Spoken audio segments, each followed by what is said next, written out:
안녕하세요. 이제 서른을 앞두고 있는 남자입니다. 공부는 잘 못했지만 운동은 좋아했어서 튼튼한 몸뚱아리만큼은 남들보다 자신이 있습니다.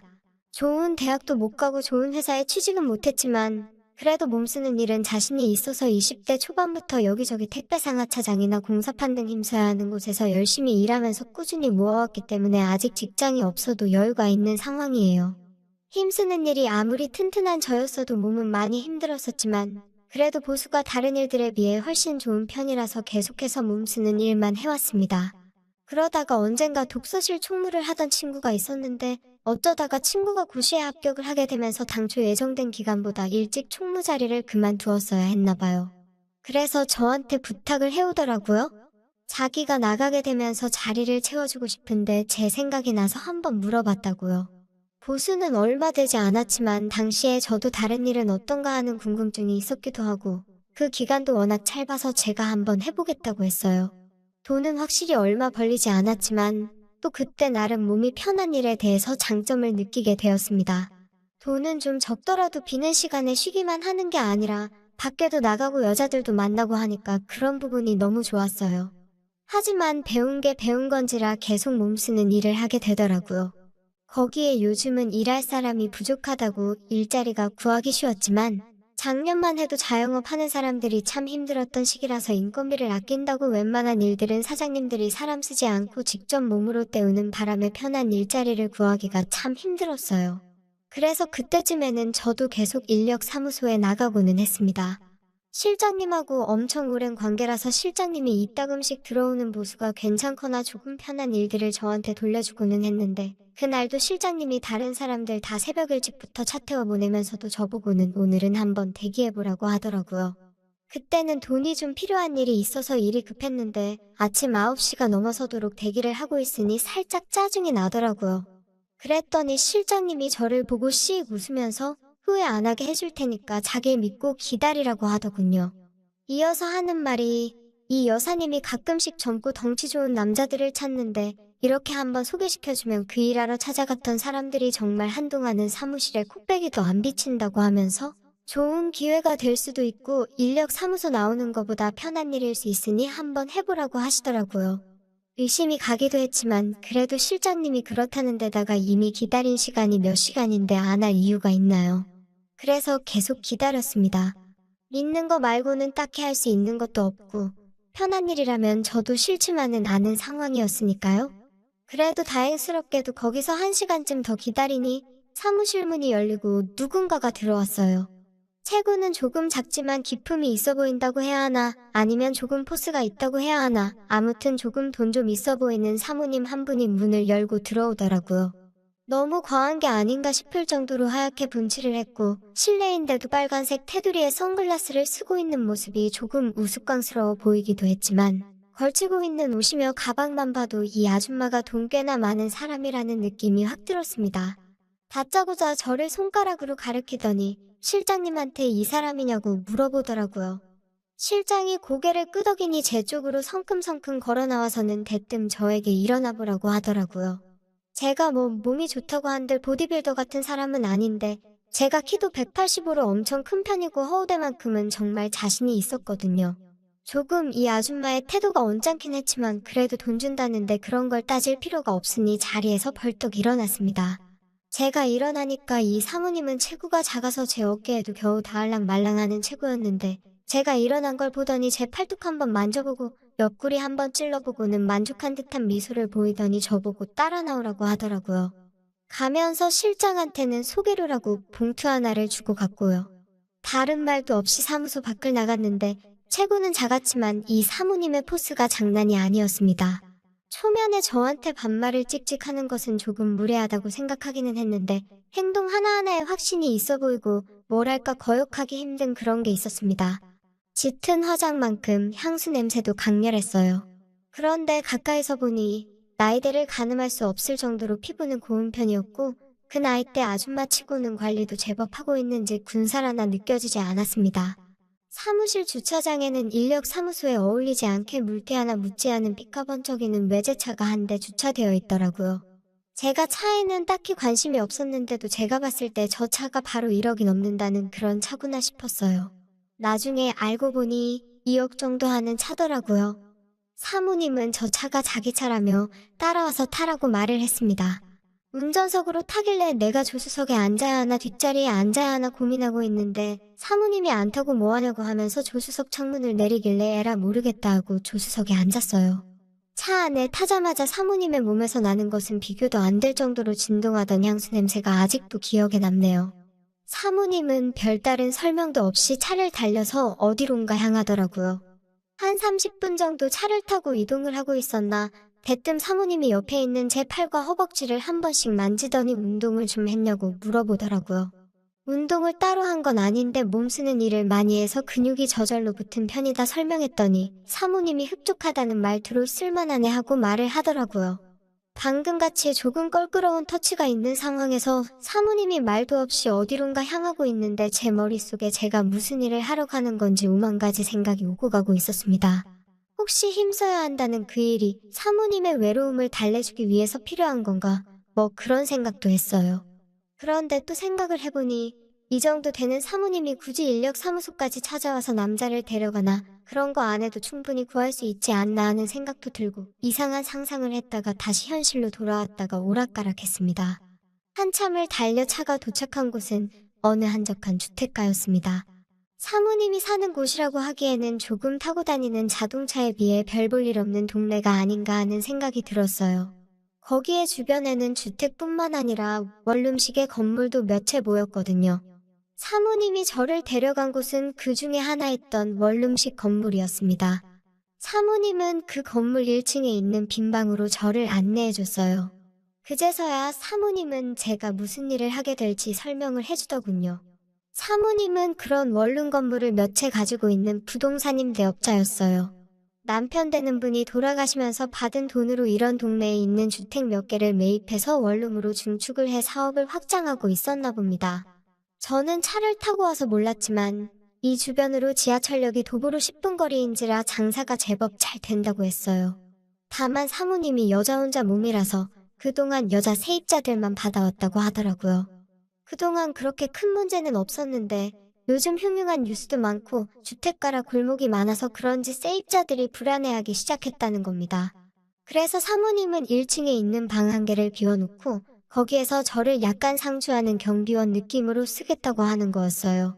그 방에서 자유롭게 지내도 무방하다고, 그리고 제가 집중적으로 근무하게 될 시간은 여성 세입자들이 퇴근하기 시작하는 저녁 6시부터 출근을 시작하는 다음날 아침 8시까지라고요. 방 안에서 뭘 하고 지내든 상관없지만 세입자들이 불안하게 할 행동만 금지해달라고 했고, 특히 근무 시간에는 연락 두절이 되지 않고 필요에 따라서는 세입자들 귀가를 에스코트해주는 일부터 무거운 택배를 옮겨준다든지 하는 자잘한 업무, 그리고 전등 같은 걸 갈아주거나 분리수거를 도와주는 등의 간단한 일 같은 걸 부탁하더라고요. 시간이 조금 애매하긴 했지만 일 자체는 힘들 것도 없어 보이고 무엇보다 보수가 밖에 나가서 막노동을 하는 것보다 많았습니다. 그래서 그 일을 저도 하기로 결정했고요. 일을 시작한 초반에는 너무나도 좋았습니다. 세입자 대부분들이 제 또래의 젊은 여자들이었고 퇴근길에 제가 마중 나가서 집까지 같이 걸어오는 것도 마치 데이트하는 기분이 들어서 너무 좋았어요. 전등 같은 걸 갈아주는 업무는 거의 있지도 않았고 분리수거도 제가 혼자서 하는 게 아니라 세입자들하고 같이 해야 했기 때문에 오히려 저는 수많은 여자들한테 둘러싸여서 일하는 게 너무 행복했습니다. 사모님은 그 근처에 원룸 건물을 몇 채는 더 가지고 계셨는데 조금 어려웠던 건 제가 한 곳에서 상주하면서 지내면서 그 근처에 있는 다른 건물들에 사는 세입자들까지 다 신경을 써줘야 했다는 것이었어요. 그래도 모든 일이 보통 10분 이내로 끝이 나기 때문에 어려울 게 없었습니다. 그 중에 한 건물에는 사모님이 옥탑을 펜트하우스처럼 으리으리하게 개조해서 살고 계셨기 때문에 사모님한테 감시 아닌 감시를 당해야만 했지만 딱히 제 할 일만 해놓으면 어려울 게 없으니 사모님도 제가 방 안에 있는 것에 대해서는 딱히 터치를 하지 않았어요. 그렇게 한 달 좀 넘게 일하니 사모님이 다른 일도 시키기 시작하더군요. 알고 봤더니 이게 아무래도 본격적인 업무 같다는 생각이 들었어요. 사모님은 근처 시장에 있는 상인들한테 돈놀이도 하고 계셨던 것 같습니다. 그래서 빌린 돈 받으러 갈 때 덩치 좋은 남자인 저를 같이 대동해서 가고는 하셨어요. 제가 뭘 해야 하는 건 아니었고 그냥 옆에만 서 있으면 되는 일이기에 어려울 건 없었습니다. 가끔씩 장 같은 걸 보고 집까지 옮겨드리는 일도 있었는데 그런 간단한 일을 하고 받기에 너무 큰 돈이라서 불만 같은 거 하나도 없었습니다. 그런데 지금 생각해보니 그건 사모님이 저랑 단둘이 시간을 보내고 싶어서 그랬다는 느낌도 드네요. 아무튼 일이 익숙해지니까 꼼수만 늘더라고요. 정말 딱히 아무도 저를 찾거나 하지 않았기 때문에 대충 사람들이 퇴근하고 잠들었을 것 같은 늦은 시간이 되면 저도 나름대로 시간을 보내는 방법을 찾았습니다. 핸드폰으로 이것저것 보면서 만취하지 않을 정도로 술을 마시는 것이었어요. 처음에는 조금 조마조마했는데 한 번, 두 번에 몇 번을 하다 보니까 별로 겁이 나지도 않았습니다. 사모님과 일이 있던 그날도 어김없이 맥주 3병에 소주 1병을 사서 소맥을 마시면서 시간을 때우고 있던 어느 날이었습니다. 새벽 2시쯤 되었을까? 술 기운이 알딸딸이 올라오고 있는데 갑자기 제 전화벨이 울렸습니다. 심지어 전화가 온 상대는 바로 사모님이었습니다. 속으로 들킨 건가? 근무 중에 술 마신 걸 들켰으니 잘리는 건가 하면서 안절부절 못하고 있었는데 사모님이 자기 방으로 올라와 달라는 말을 하더라고요. 평소에 그런 부탁을 한 적이 없고 사모가 시키는 일들이 대부분 별것 아닌 일들이었기 때문에 술 냄새만 안 들키면 어찌 되겠지 싶어서 비상용으로 가지고 있던 껌과 커피맛 사탕을 입에 때려넣고 올라갔습니다. 옥상층까지 올라갔는데 사모님은 잠옷만 걸친 상태로 문 밖에서 새벽바람을 맞으면서 저를 기다리고 있었어요. 매번 빈틈이 없는 사람이라고 생각했는데 잠옷 차림의 사모님을 보니 무슨 일인가 싶었습니다. 사모님이 저를 보고 왜 이렇게 늦게 왔냐며 투정을 부리는데 술기운 때문에 그런가 화장을 전혀 하지 않은 잠옷 차림에 있는 그대로의 사모님의 모습이 평소에 화장을 잔뜩 하고 힘을 주고 있던 모습보다 오히려 더 자연스럽고 예뻐 보였습니다. 독한 향수 냄새는 나지 않았지만 은은한 바디 샴푸 냄새가 오히려 제 마음을 자극했어요. 거기에 왜 늦었냐며 투정 부리는 모습이 그동안 어려웠던 사모님의 모습이라기보단 그냥 동네의 친한 누님같이 귀엽게만 느껴졌습니다. 무슨 일로 불렀나 하니 방 안에 거미가 있다고 아마 옥상 정원에서 창문 틈으로 들어온 것 같은데 도무지 잡을 수가 없다고 저보고 치워달라고 아주 안다른 모습이 그동안 바늘로 찔러도 피 한 방울 나오지 않을 것 같은 모습이었는데 거미를 무서워한다는 기대도 못한 반전스러운 모습에 사모님이 아무리 센 척을 해도 여자는 여자구나라는 생각이 들고 정말 귀여워서 코를 한번 꼬집어주고 싶더라고요.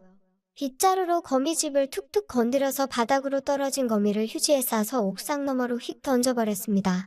이제 됐죠?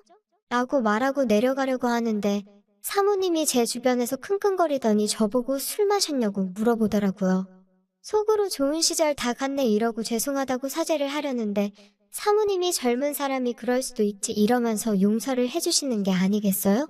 그러더니 놀란 가슴이 진정이 되질 않는다며 이왕 한잔 했으면 오늘은 업무 종료하고 괜찮으면 자기랑 같이 술이나 한잔 하자고 하시더라고요. 술 기운에 사모님이 한 명의 여자로 보이는 찰나에 에라 모르겠다 하고 그러기로 했습니다. 마주보고 술을 마시고 있는데 술이 한두 잔 들어가니까 괜히 분위기를 타서 그런가 사모님이 한 사람의 여자로 보이기 시작했어요. 사모님도 술이 들어가니까 화장도 안 한 양쪽 볼따구가 빨개지고 호맹맹이 소리를 내는 게 자꾸 신경이 쓰여서 저도 제정신을 차리기 점점 힘들어졌습니다. 하지만 하나 확실했던 건 사모님도 저에게 다른 마음이 있다는 듯한 뉘앙스를 풍겼습니다. 남편이 죽고 나서 여자 혼자 몸으로 성공을 했고 주변 동네 사람들이나 시장 사람들이 저에게 벌벌 기지만 뒤에서는 독한 여자라고 뒷담을 하고 다닌다는 등 이런저런 속이야기를 털어놓더라고요. 젊고 덩치 좋은 남자들을 부리는 것도 세입자를 위해서라지만 사실은 본인 과실을 위해서 하는 거라며 자기가 뭘 하든 주변 사람들은 자기의 뒷담화를 멈추지 않을 거라면서 이런 자기가 늙어서 주책이지 않냐는 둥 대충 들어도 위로받고 싶어 한다는 느낌이 들 정도로 속에 담아둔 이야기를 쏟아냈습니다. 제가 아무리 여자를 잘 몰랐어도 이런 상황에 어떤 말을 해야 할지는 잘 알고 있었습니다. 누구나 속에 비밀 한두 개쯤은 있는 거 아니냐며 능력이 되는데 과시할 수 있으면 하는 게 맞다고 사모님의 말에 맞장구를 쳐주었더니 사모님의 얼굴에 화색이 돌기 시작했어요. 비싼 술이라며 이것저것 따라주는데 저도 기세를 타서 그런가 거절을 못하고 마음껏 들이마시기 시작했습니다. 사모님하고 저의 거리가 가까워지는 찰나 제 전화기가 울리더군요. 세입자 중에 한 명이 회식 때문에 퇴근이 늦었는데 무섭다고 같이 귀가해달라고 하는 전화였던 겁니다. 사모님한테 20분 내로 돌아오겠다고 말하고 후다닥 밖에 나왔는데 정말 많이 아쉬웠습니다. 하필 그 타이밍에 전화를 한 건지 세입자가 미웠습니다. 제가 술이 많이 취해 있었고 회식 때문에 늦은 세입자도 술에 조금 취해 있는 데다가 제 또래의 한미모하는 회사원이었는데 걸으면서 괜히 제 팔짱을 끼려고 하는데도 그 여자가 눈에 들어오지도 않더군요.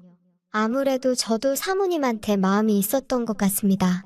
부랴부랴 그 여자를 집에다 데려다주고 다시 사모님이 계신 곳으로 불이 나게 달려갔어요. 사모님은 혼자 술을 더 마시다가 혼자서 잠에 들어있더군요. 사모님을 살짝 흔들어 깨워서 부축을 하고 소파까지 데리고 갔습니다. 제 팔을 베고 잠든 사모님이 이제는 제 눈에는 한 명의 여자로 보였습니다. 그날이 지난 뒤부터 사모님은 가끔씩 일 그만 접고 술상대나 해달라고 저를 부르곤 했습니다. 나이 차는 더 이상 우리 둘 사이를 막지 못했고 저도 사모님과 같이 보내는 날이 좋았기 때문에 그렇게 사모님의 옥탑방으로 자주 드나들게 되었어요. 오히려 그 후부터는 사모님이 월급 외에도 용돈이라고 더 챙겨주는 것도 많아졌고 딱히 할 일도 없는 직장에 새로운 재미가 생긴 것 같아 아직도 즐기면서 다니고 있습니다. 사모님이 우리 사이를 숨기고 싶어 하는 것 같으면서도 가끔씩 장 보러 나가면 자기도 모르게 제 손을 잡고 있을 때가 있어요. 언젠가 사모님이 저에게 실증이 난다면 이런 천국 같은 직장에서 영원히 이별을 해야 할 때가 오겠죠. 하지만 그동안은 저도 이 좋은 직장 놓치지 않고 즐겁게 다니려고 하고 있습니다. 그때 제가 사모님과 술을 처음 마실 때 집에 바래다 준 세입자가 요즘 저한테 대놓고 들이대고 있는데 이 여자하고도 즐거운 일이 생길 것만 같네요. 그녀와도 좋은 추억이 생기면 한번 새로운 이야기로 다시 찾아뵙도록 하겠습니다.